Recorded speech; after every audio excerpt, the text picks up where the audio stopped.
machine learning and more generally the tools and techniques of AI can be effectively used for social engineering. We've seen that happen in the US elections, the China social credit system. Most organizations, if they invest, right, they can have a bot versus bot fight, right, to remove all the effects of social engineering on the organization and all that.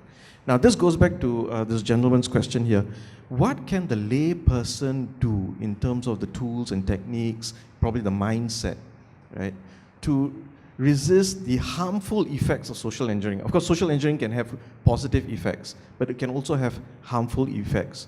And what are your thoughts about moving forward? How do we train the individual? How do we train the lay person to watch out for these things? It's better to have some profiles on social media than not have. This is something people don't usually understand, but if you don't have any presence online, I will create you one, and then you will be in trouble. And could be some other hacker, not me, but just to prove the point. But the thing is, it's better to have something online that people can find and search, and then you can actually control what you're sharing. Because all the attacks, all social engineering will be based on everything that's visible from you. You can even put fake stuff there if it's consistent, and that actually helps you to identify these kind of attacks even better, because this is actually not true. But it needs to be consistent everywhere that's visible. But that's the first thing. You need to have some kind of understanding what's your own personal exposure and how others see you online. Now, lawyer.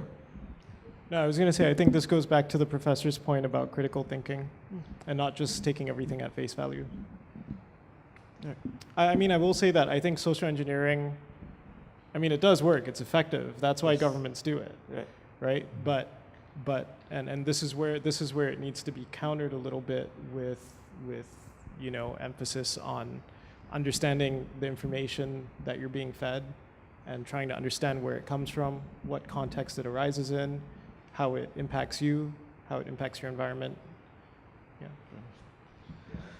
Yep. I think to pick up on that, I've tried to be a lot more deliberate about thinking about whether the information I'm receiving and I'm learning is biased or not, right? So even on social media, I started, I consider myself quite liberal. I started liking Breitbart and Fox News and all these like terrible sites, not because I want to or agree with them, but because I don't want to kind of go into my own echo bubble. So I think nowadays I'm a lot more conscious that the information I'm receiving is non-biased.